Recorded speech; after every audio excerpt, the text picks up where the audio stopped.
Hello and Namaste. In continuation of the complex variables, we'll be going ahead with the evaluation of unknowns and its derivative. Prove that cos hyperbolic z is an analytic function and hence find its derivative. So here we need to address two questions. First is we have to prove that this is an analytic function, and second is we have to find out its derivative using the CR equations, or you can say it's an application of CR equations. F of z is cos hyperbolic z. We can write down as cos of I z, because cos hyperbolic theta is equals to cos of I theta. Therefore, we are just replacing this z as x plus iy. So it's cos I x plus iy, which will give us, I will go inside with the round bracket. It will give me cos of ix minus y. The expansion of cos of a minus b would give us cos of ix, right? Because it's a minus b, like ix minus y will give me cos of ix into cos of y plus sine of ix into sine of y, which is equals to, now again the same relation is there here. We have used the same relation, cos of ix is equals to cos hyperbolic x, and sine of ix is same as I times sine hyperbolic x. This is a relation between the trigonometric function and the hyperbolic functions.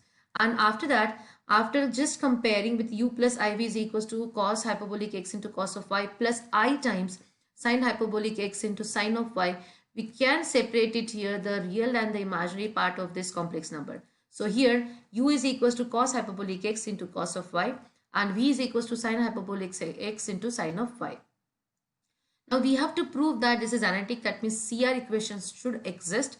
So now for towards it, dou u upon dou x is, now it's with respect to x. At that time, this cos of y will be as constant.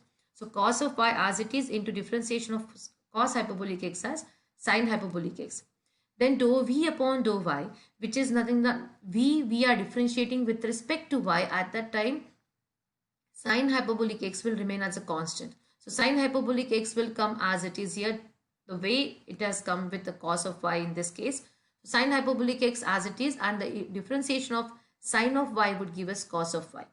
And this is dou u upon dou x is dou v upon dou y, because if you observe these two equations over here, they are equal. So they are equal. That means what? Dou u upon dou x is dou v upon dou y. Next is dou u upon dou y, because we are differentiating this particular function with respect to y. At that time, with respect to y, so this cos hyperbolic x will remain as it is, and differentiation of cos of y would give us minus of sine y. Similarly, we are differentiating with respect to x. At that time, this sine y will be as it is, differentiation of sine hyperbolic x as cos hyperbolic x, and we have got it. Dou u upon dou y is equals to minus of dou v upon dou x. This is what is, and CR equation satisfied, and hence cos hyperbolic x, we have shown that that is an analytic function using the theorem. Now the second, that means what, the first part we have addressed. Second part is its derivative. F dash of z is dou u upon dou x plus I times dou v upon dou x, because f of z is u plus iv. We are differentiating this f of z with respect to x both the sides. If it is so, then it is dou u upon dou x plus I times dou v upon dou x. Putting these values from here equations, dou u upon dou x and dou v upon dou x, which is this equation. Now we are putting it little reverse process here, because we wanted to find out the derivative of this particular function of cos hyperbolic z, and that is why we don't want it in terms of sine hyperbolic and all. So what we will do, we'll try to get back whatever the procedure here. So whatever we have done it here, we are just trying to go in a reverse direction. How? Just let us see here. Sine hyperbolic x can be written as minus of I times sine ix into cos of y plus I, this cos hyperbolic. So this cos hyperbolic x can be written as cos of ix. This sine hyperbolic x can be written as sine ix, along with this I sine over here with a minus sign here. And therefore it's a minus I sine ix into cos of y. Okay, let me just check it here. Find this dou v upon, yeah. So this is nothing but minus of cos ix into sine y. So it's a minus sign.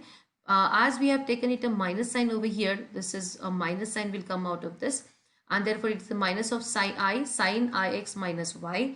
And hence, if you'll observe this particular thing, we are just trying to go in a reverse direction to reach to the cos hyperbolic, the derivative of cos hyperbolic z, which will give us, this is sine ix plus I square. So this I square we have got it because of the fact minus 1 is equals to I square. Minus 1 is equals to I square. And that is what we have replaced it here. I will come out, one of the I will come out here. That will become a sine hyperbolic x plus iy. Minus of I square would give me plus 1. And therefore, this derivative of cos of hyperbolic z would give us sine hyperbolic z as the derivative. Next is find the values of a, b and c, a and b such that the function is this, is analytic. Find. So what is this? First question we have to address, we have to find out a and b. Given a, this capital f of z is an analytic function. F of z is x square plus ay square minus 2xy and so on. We have got u and v here. U is x square plus ay square minus 2xy. V is bx square minus y square plus 2xy.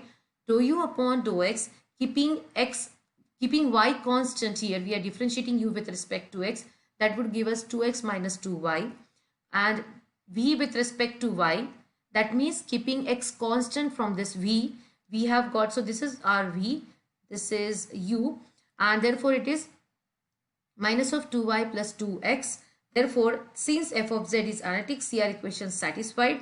But unfortunately, if you observe here, there is no a and b involved in the first. So unfortunately, we are not going to get anything out of this particular first equation of CR equation. Let us see and check whether we are going to get something out of the second one, which is dou u upon dou y is equals to 2ay minus 2x, and dou v upon dou x as 2bx plus 2y. Yes, we have got a and b, both of them here in the second equation, which is dou u upon dou y is equals to minus of dou v upon dou x, equating this two sides over here.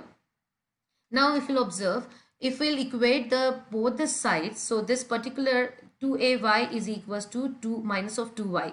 So that means what, whenever we are equating two sides, we are equating here the variables like y. So please concentrate here on this y here, right? Here is the y. So if you observe, I am going to get this one equation out of this. What it is, this is 2a is equals to minus of 2. That means a is equals to minus of 1. So we have got a equals to minus of 1. Second is this b, this x over here, and this is x over here. Compare these two. After comparing, we are going to get it as minus 2 is equals to minus of 2b, and that means b is equals to 1 we are going to get. And these are the values we are going to get it after comparing these two. The first equation, actually, though this equation is here satisfying, but unfortunately we don't have any a and b involved in this too. So we are not going to achieve any a and b value here. But from the second, this equation, we are going to get both of them from this one. Next is this f dash of z. That means I have to find out the derivative, what we have done in the previous question. The same thing. It's a dou u upon dou x plus I times dou v upon dou x. We are just putting the values over here. After putting the value, so we are just giving back this b. B is equals to 1. And the values of, so in this particular dou v upon dou x, we have got it here 2bx plus 2y. So this b value, we have put the value of b as equals to 1 because we are interested in finding out the derivative. And therefore, if you'll observe, we are just trying to combine everything rather than to separate out the u and v. So we are just combining it. It's 2x minus 2y plus I times 2x plus 2.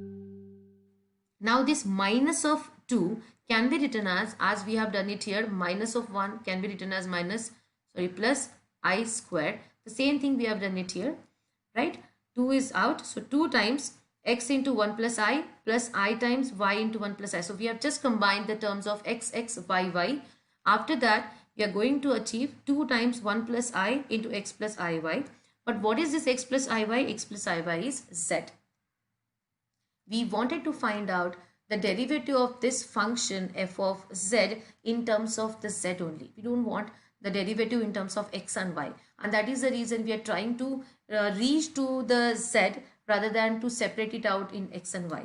So that is why I'm always, I said it yesterday, the last slide also, that we are going in a reverse direction what we were doing it here in this to find out the CR equations and all.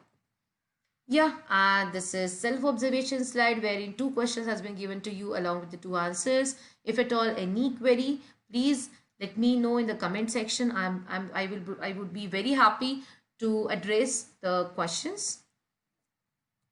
Thank you. Happy learning.